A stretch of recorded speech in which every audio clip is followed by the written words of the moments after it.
Hello, and thanks for coming today. I'm going to talk a bit about some implications and practical aspects of being an artist. And one of the things that I think it's really important for people starting out is to have realistic expectations of your career. I'm going to talk about a few data and a few things that are out there and you need to know. But also I am going to give you some guidance about some practical considerations that perhaps you as a new artist you need to make. AAN, the Artists Information Company, is the largest membership organisation in the UK, and it has 18,500 members. And in fact, it's also part of the Rising Stars in that it's offering the Rising Stars cash prize in the exhibition for the new artists and makers this year. And also AAN is a representative body that represents the views of artists through its AIR initiative, which is a membership organization within AAN that is really concerned about the rights of artists and the things that, the interactions between artists and government and policy, and also getting paid. So we're going to talk a little bit about that as well today. And so as such, since 1980, when it was funded, AAN has always been concerned with the rights of artists to be professional and to have dignity as professionals. So the first thing that I'm going to talk about is that being an artist is a profession. One of the things that I think are a bit of a problem in society are stereotypes. And a lot of times the stereotypes around artists are very hard to remove. The artist being airheaded, dreamy, and not concerned with any material things, any practical things. And that's a very outdated concept about being an artist. But also, funnily enough, in the past, this was also an outdated concept, because if you look at the Renaissance, for example, artists like Michelangelo and Titian in English, were actually very much part of society, and they had a large workshop that was usually in the main street of a city like Florence, and you would go there and speak to them, and they wouldn't be people who were outside of society, not interacting with anyone, not speaking to anyone, being social hermits. I think that's something that was born maybe out of some sort of romantic ideal mixed with frustration in the 19th century, when photography was created and artists felt at some point that they were not as useful as they would have been. But really, that concept kind of just started a change in how artists operate. And so instead of making useful, services for sometimes like making portraits for people, they just had to reinvent themselves and do other things. And in fact, they kind of became liberated from that utilitarian thing, and they became more, they gave themselves a new role, which was also to make things that are conceptual. And of course, if we talk about making and craft, that's something that has also happened in contemporary craft, because a lot of makers also work conceptually and make things that are not necessarily usable, but they're still connected to the idea of craft.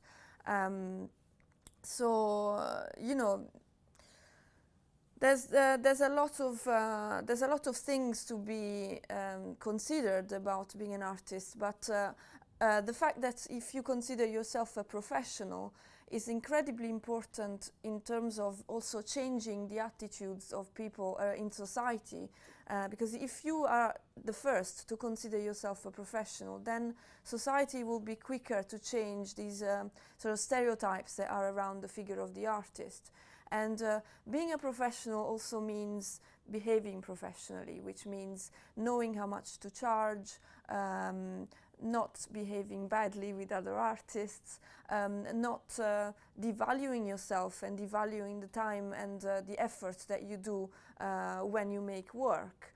And so it's really important that all of these things come together to give you dignity as a professional and to work in a way that doesn't impair your your place in society, because I strongly believe that artists have a place in society. So things that you need to do: get out there. So don't work in a cultural vacuum. One of the things that I find is that if you don't speak to other artists and don't read about contemporary practice, don't take part in debates, don't go to events like this one, for example, you end up not being aware of what other people are doing, which in my opinion in turn gives way to making work which is a little bit less relevant than, for example, someone who is very much involved in making contemporary discourse. And so artists feed back to each other, and they create continuous dialogues if they talk to each other, that in turn in some cases create art movements, like, for example, in the past Fluxus or the Impressionists, or these were all people who were artists who at some point got together, started talking, and started forming ideas and creating waves. So I think it's really important to take part in debate, network. One of the things that I always do is any email I send out, there's always my signature at the bottom with my website, and including any emails that I don't send connected to art. And I'll tell you a really funny story. As a hobby, I sell stuff on eBay, and I once sold a pair of boots on eBay. But of course, when I sent the receipt to the person who bought them, I also put my website at the bottom. And I got an email back saying, "Thanks for the boots, they're great, but I'm also a curator, and I looked at your website and I'd like to offer you a show." So that was completely out of the blue. And that from a pair of boots sold on eBay, I got an exhibition in Italy in a beautiful residency scheme that is called Art nel Bosco, Art in the Wood.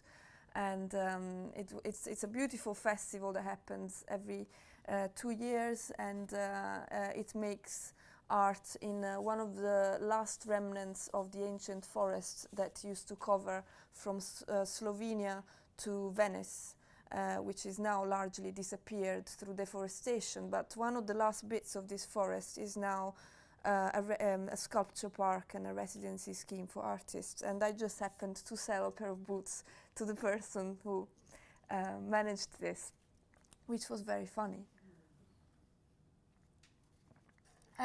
So, as has been said earlier, you never know when opportunities arise, but at the same time, you need to think laterally to be your own resource. What does that mean? It basically means that you need to be resourceful and find out the things that you need to achieve, and then research and find ways of getting these things. So don't just make work in your studio hoping that someday Gagosian is going to knock at your door and say, "Hi, I'm Gagosian, would you like a show?" That doesn't happen unless you sell boots on eBay.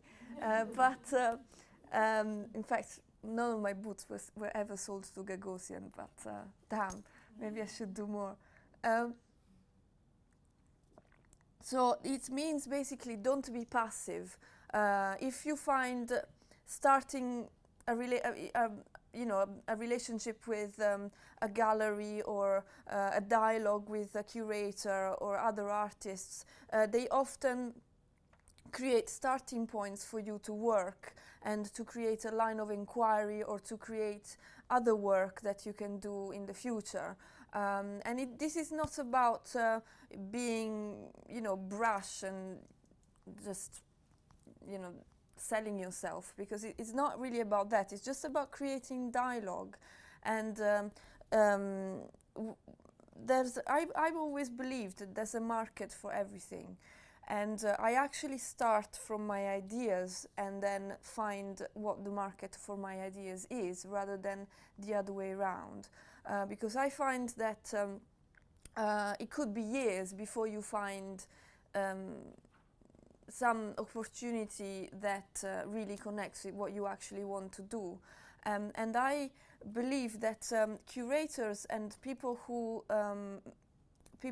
look at art, and as well as you as an artist, need to have a clear philosophy of work, so that you create a coherent discourse when you make work. And that means that a curator or someone looking at your work can see like a red thread going through your work that unites it, so that you create a discourse that can touch people on different levels.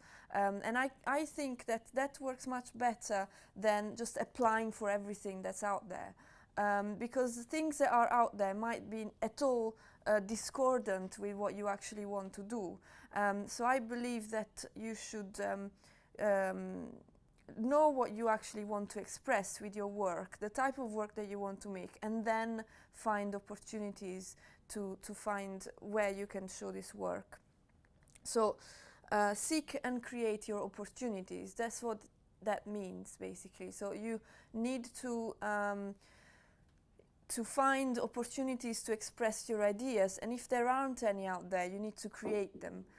How do you need to create them can vary from artist to artist. You can do all sorts of other things to create an outlet for your work. So, for example, you could research galleries that exhibit the type of work that you do, fairs that you want to take part in. That doesn't mean you contact them straight away and you'll get a show, because that is a very long process. But what you can do is start a dialogue with these galleries and places where you want to exhibit the work, and then create the circumstances where you can then possibly in the future interact in a more sort of active way. So art has a market value, and so have you. Arts and craft is a very potent sector of the economy in the UK. It's one of the largest in the UK. And so what you do, and you as an artist, have a market value. So you should never forget that what you do is unique and is not like what other artists are doing, but at the same time it is like what other artists are doing, because there isn't just one jeweler in the UK. There are around 90,000 people working in the arts and design in the UK at this moment. So you and another 89,999 are working in culture. So what you need to do is not only take part in debate to see what other artists are doing and see what you do that is different from them, and then create a dialogue with the people who might be receptive to the kind of work that you do. But also, I think this should be a way of reflecting on the fact that you need to interact with an economy which is very large, which is the UK arts economy, but also internationally. 50% of arts organizations in the UK say they do not pay artists. Of course, that means that the other 50% do pay them. And so that means that about 70% of artists are self-employed. Well, that doesn't mean that, but actually alongside the reflection that 50% organizations say they do not pay artists, there's the fact that 70% of artists are self-employed. And every year there are 3,750 new graduates in arts and design. So the reality out there is that there are a lot of people doing the things that you do, but not a lot of people recognize the economic value enough of artists to always think that they should pay them. So I think that that's a really important thing, that you need to reflect on the fact that you deserve to be paid properly for what you do. One of the things that AN has done over the past few years, it has created a tool called the Artist Fees Toolkit, which is a free online tool that you can use to calculate your daily rate of pay. And also, if you are a subscriber to AN, which you can be if you're a student for free, and also we have a very special offer for people who have MA and are here today. So there's leaflets, I think, maybe on your desk or even on the table. So if you're a subscriber to AN, you can also access other guides, like, for example, how to price your work, which is a question that came out earlier. So how to price your work, how to prepare contracts with galleries or curators or anyone else that you're making, like a commissioner, for example. You also get free public liability insurance with your subscription, which if you do any work with education, like museums, workshops and so on, you are required to have. So there's a £5 million cover of public liability insurance. So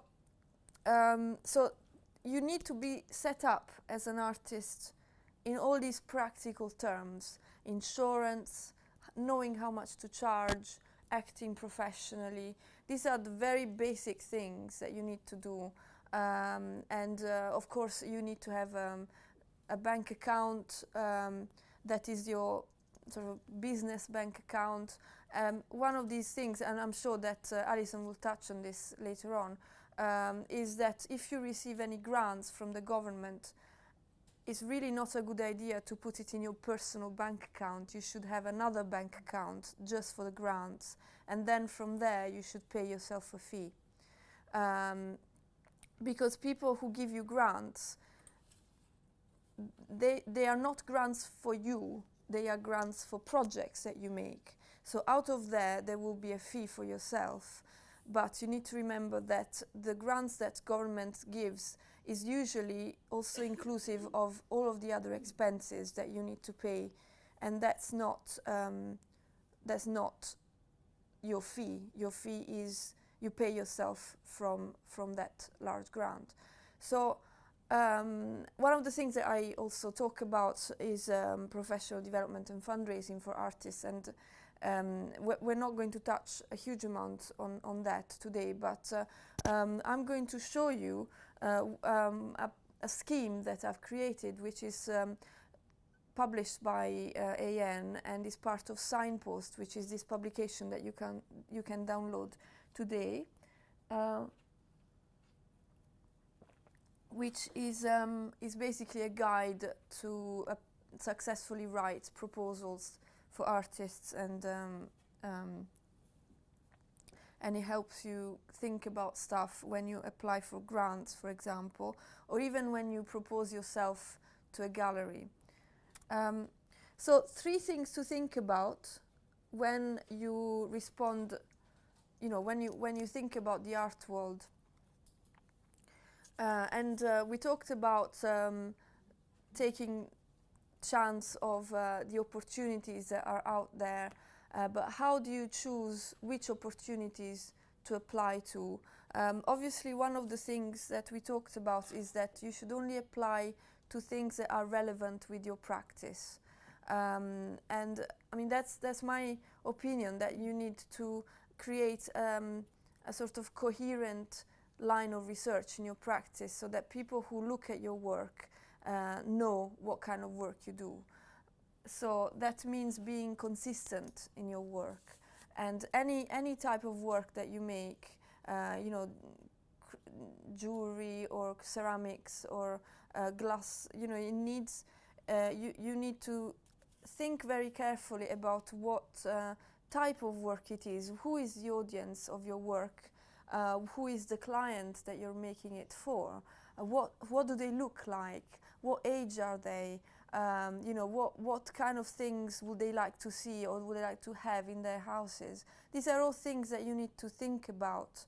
One of the things I heard yesterday was that Next is posting a more than 11% profit for this year, and it's actually overcome Marks and Spencer's. Now, this doesn't have anything to do with the arts, but one of the things that they were saying is that the advantage of Next over Marks and Spencer's is that Marks and Spencer's wants to cater for everyone, wants to do something for everyone, and it wants to be all things to everyone.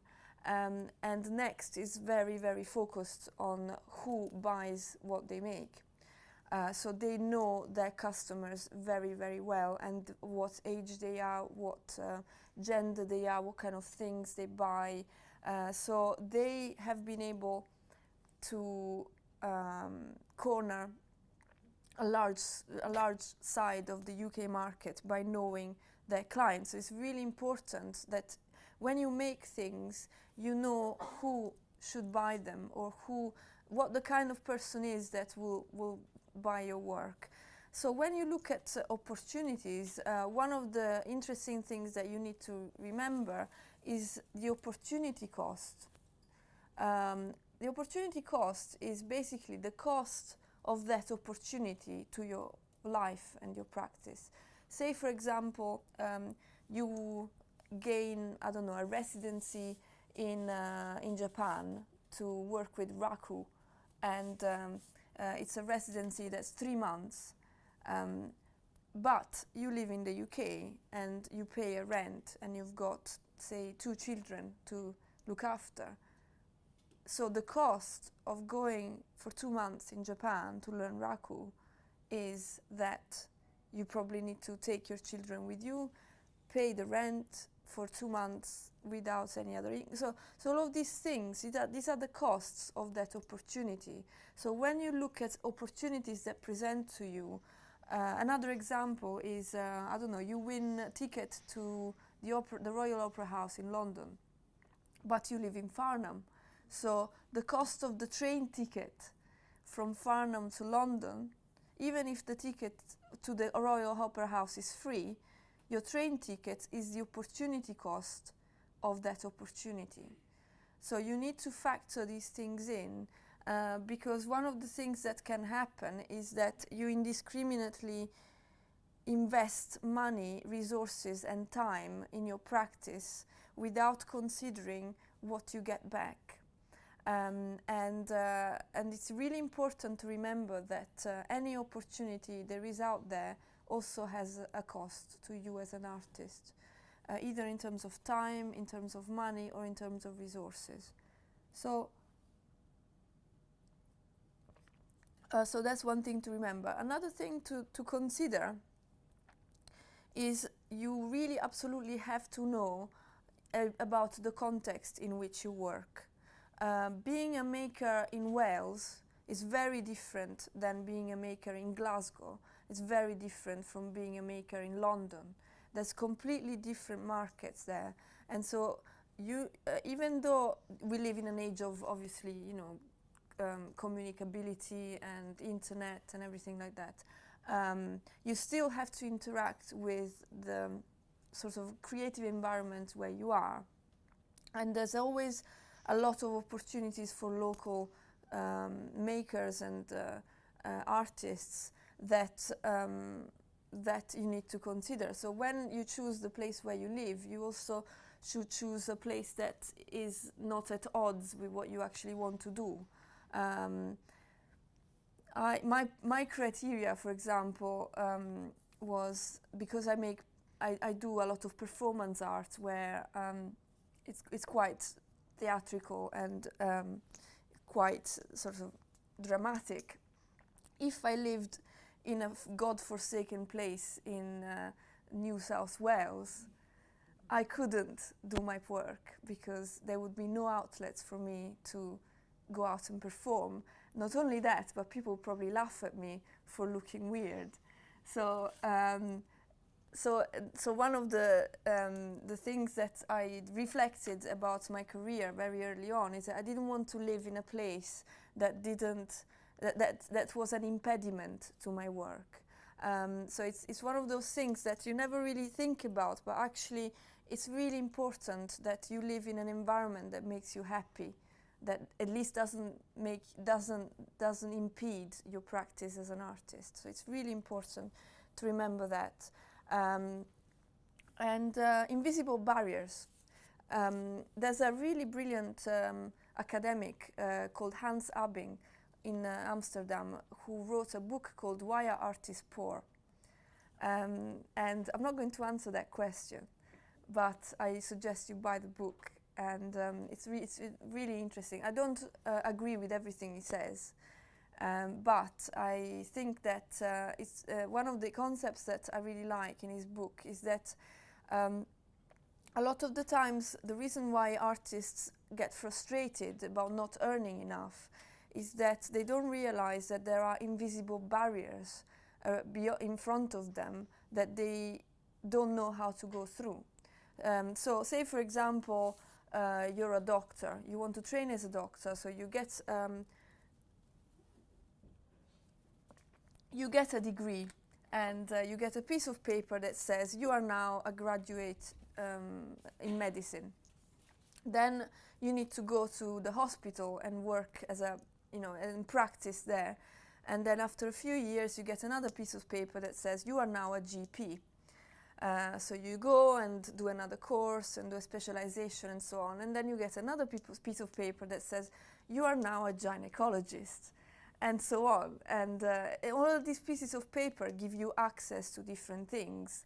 Like, at some point you become a consultant, at some point you become the head of the war, all of these things. But as an artist, although you do get a degree, you don't, after a few years, like you've been an artist for 2 years and you get a piece of paper that says you are now an emerging artist. After 5 years, you are now a mid-career artist. After 10 years, you can now exhibit at the Tate. You don't get that. So all of these things basically have to happen in your mind and happen in other people's mind as well. So you need to dialogue with the art world so that you understand the way it works. So, and we're going to look at that in a minute, but also things that you need to do. So there's a checklist there. Establish what you want and how much. And it's important to know both. Not only what you actually want to make as an artist, what kind of work you want to make, but also what you want out of your career. Do you want to be a full-time artist? Do you have time to be a full-time artist? And if you are a full-time artist, who do you need to interact with in the art world? So what do you need to do in order to have what you want? So you go backwards from your ultimate career goal. So let's say your ultimate career goal is exhibiting at, the Metropolitan Museum in New York. So how do you get there? Well, of course, you get asked by a curator to exhibit there. You can't just go to the Met Museum in New York and say, I would like to exhibit here, thank you very much. So you go backwards and say, so how would a curator from New York notice my work? But obviously, my work needs to be at that sort of level that is exhibitable or even, let's say, the Victoria and Albert Museum. So you go to that museum, you look at the standard of the work, and look at your work and think, is this something that could exhibit here? Is this of a level that should exhibit here? And if it is, why am I not exhibiting here? So you go backwards and think about other things that you can do to be interacting with the people that you're interested in talking to. So one of the objects of your career as an artist and a maker is to be visible. To be visible as much as possible so that your work is known by the people that you want them to know. So research the curators that exhibit the work that is quite similar to what you make. Any shops or any outlets that sell the type of work that you make, of the level that you make. Research the people that you need to speak to be in the radar of these people, and try to not be desperate. Because you can't go to a private view and say, hi, I'm Emilia, I'm an artist, and here's my portfolio that I just casually brought in.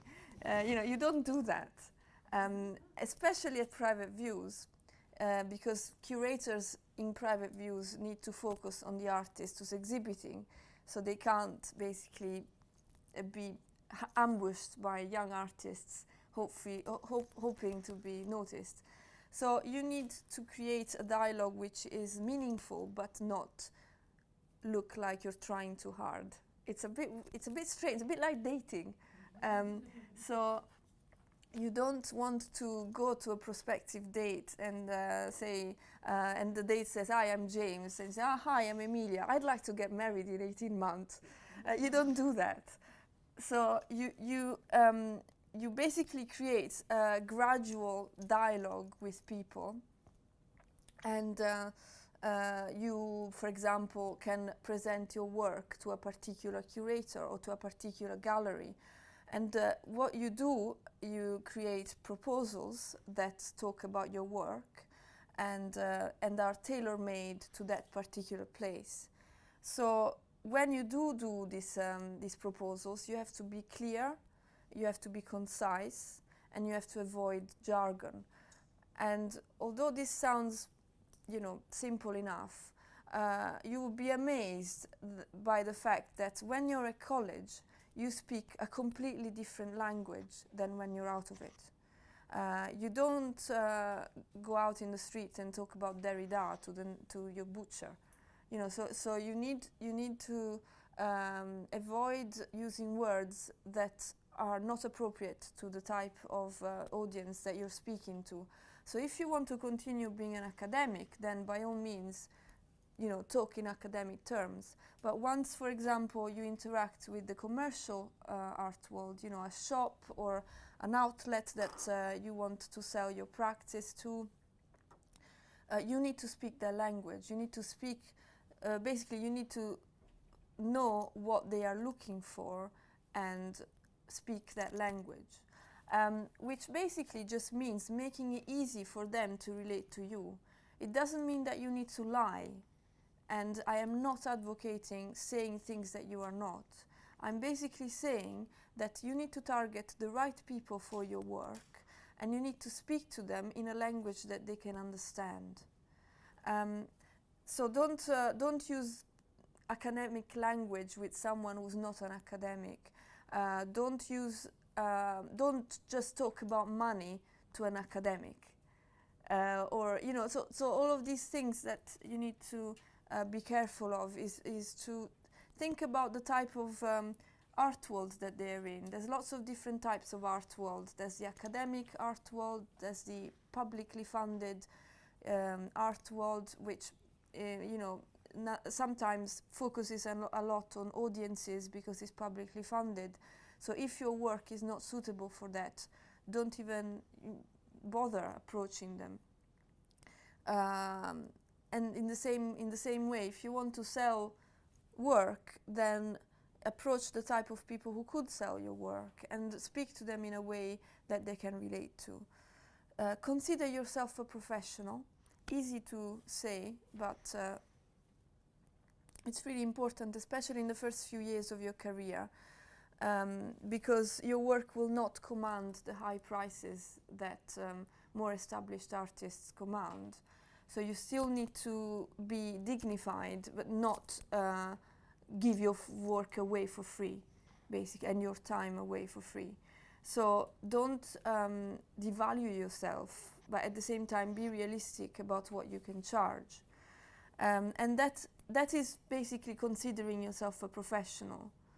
You know, and if people say, oh well, but you love making jewelry, don't you? Yes, I love it, but that doesn't mean I shouldn't get paid for it. I mean, even doctors love their job, but that doesn't mean that they do it for free. Although some of them do for free, but not all the time. So think about your work holistically. What does that mean? It means think about all of the aspects of your work, not just making the work, but also what it means to other people. What kind of exhibitions do you want to get? You know, for example, there's a really nice jeweler called AAANA who makes quite conceptual artwork, and she exhibits in galleries that don't even sell the work that she makes, but they are, you know, they are very conceptual shows. So she targets those galleries rather than outlets that could sell it. But also, for example, what are the practical aspects of your work? Think of all of the things that you need to make work unimpeded. For example, you may need a studio that is a particular size so that you don't have to get everything out and then put everything back in. You need to go flawlessly from living to working without having to have gaps in between where you need to set everything up and then take everything down. For example, my work is not suitable to working in a shared studio environment because I need large spaces to move around, and that is not always possible. So think about all of the aspects of your work that need to be covered, and all of the practical elements of it, where it's happening, when it's happening. One of the other things that I do, I also plan ahead. I don't, because I work in a conceptual work and performance, but I also make things that people can collect. But at the same time, mainly most of my work is funded by institutions. So I fund myself for my practice, and also other people fundraise on my behalf, like galleries and so on. But I always make sure that at any one point I don't only have one work going on, I have at least three. One that is just finished, one that I'm doing right now, and one that I'm doing in the future. So in this way you don't end up with finishing a project and not having anything else to work on. Because I want to know what I'm doing next, at least for the next couple of things that I'm doing. So I prepare projects in a series so that I know that I know what I'm doing in 2 years' time. This is also because a lot of galleries that exhibit work program things quite a lot in advance. It's very, very unlikely that you go to a gallery and you get a show in 2 months' time or next week. They normally program work quite a lot in advance. For example, I work freelance for a gallery called Fabrica in Brighton, and they are now programming work for 2017. So it's you know, it's not fast. It's not a fast thing, and you shouldn't be impatient, but at the same time plan ahead. And don't bend your projects to fit in with funds. If you apply for any public funding, and this also works with clients that you work with. And I'll tell you another funny story. Don't bend your projects to fit in with what other people want. at the cost of compromising the work that you want to make. I made a large sculpture for a client. It's a 6 meters tall sculpture of a pregnant woman, and she's enormous. She's like 6 meters tall by 5 meters. No, maybe 4 by 6 meters. Imagine a massive giant woman. And the client had a problem with nipples. They didn't want nipples because they thought that the exhibition was going to take place in a family place and they would be concerned about the showing of nipples. So I basically had a long discussion with them, and in the end it was either not have the nipples or not have the sculpture. So I decided to forego the nipples. But if that decision had taken place, for example, in another country, like in Italy, probably there wouldn't have even been that discussion about nipples. But this is to say that some people can put questions to your practice that you need to evaluate how much they incide on the integrity of your work. So you really need to think, how does that change my work? If someone wants me to do everything red or everything in gold, does that mean that the nature of my work is changed?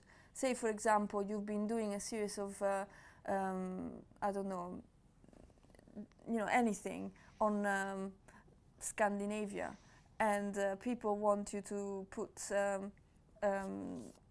hot colors in them, but you don't really want to because Scandinavia is, very blue. So how does that affect your work? So don't denature your work to fit in with what other people want. So AN, through advocacy and information and from the perspective of artists, has a mission which is to stimulate and support contemporary visual art practice and affirm the value of artists in society.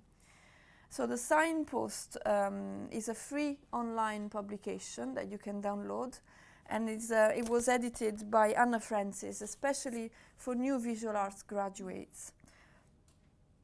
So when you want to download it, you go to a-n.co.uk/signpost.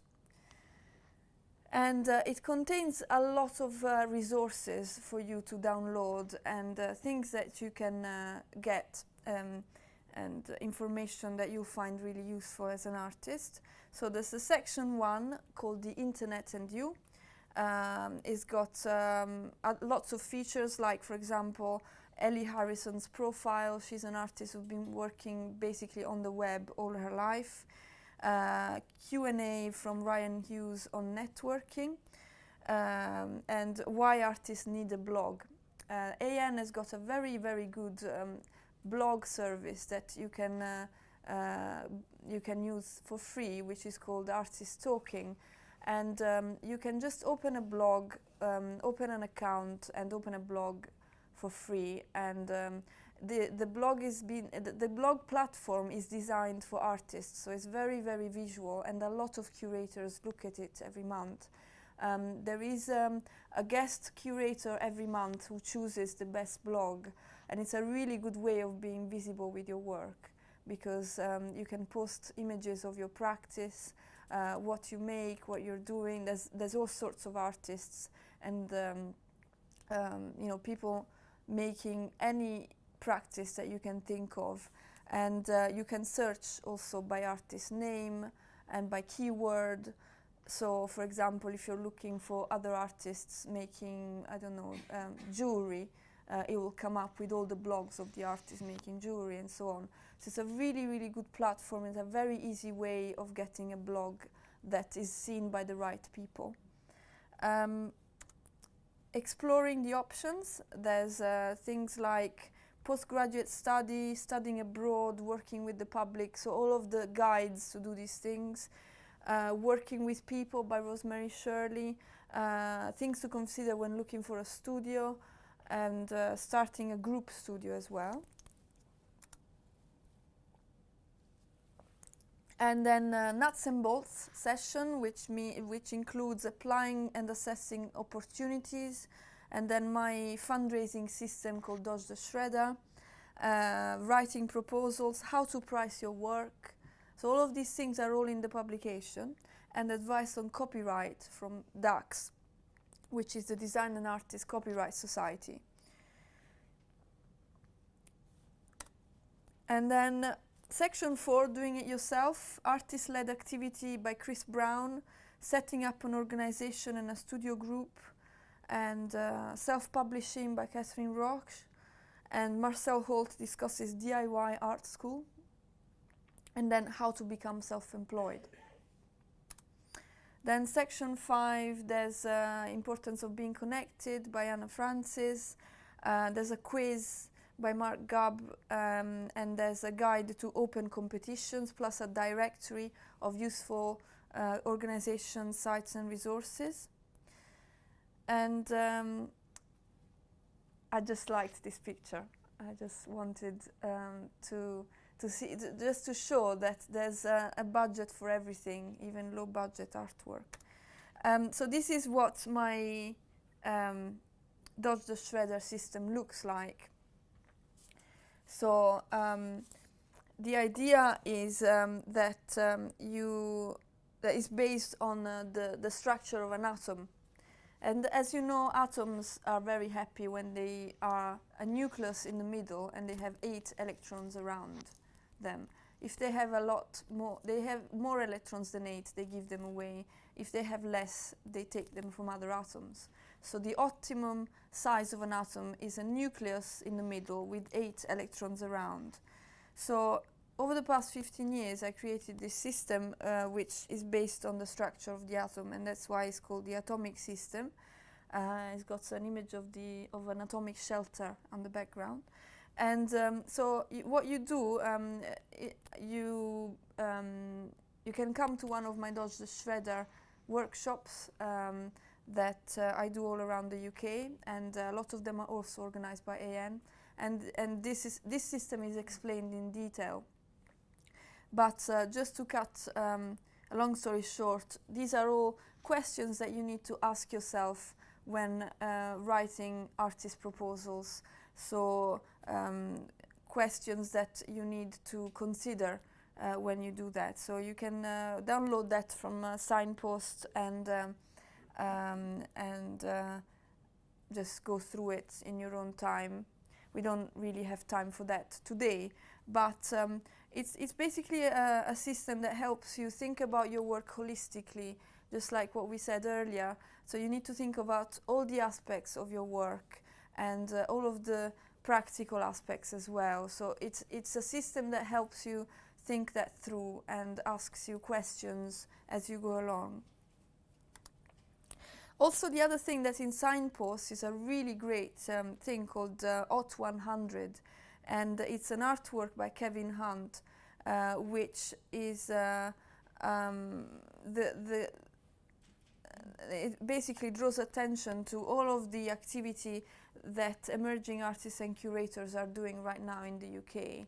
So it's a bit like the old 70s, you know, bills. How do you say? Oh God, I can't remember the charts. Yeah, charts. So it's got lots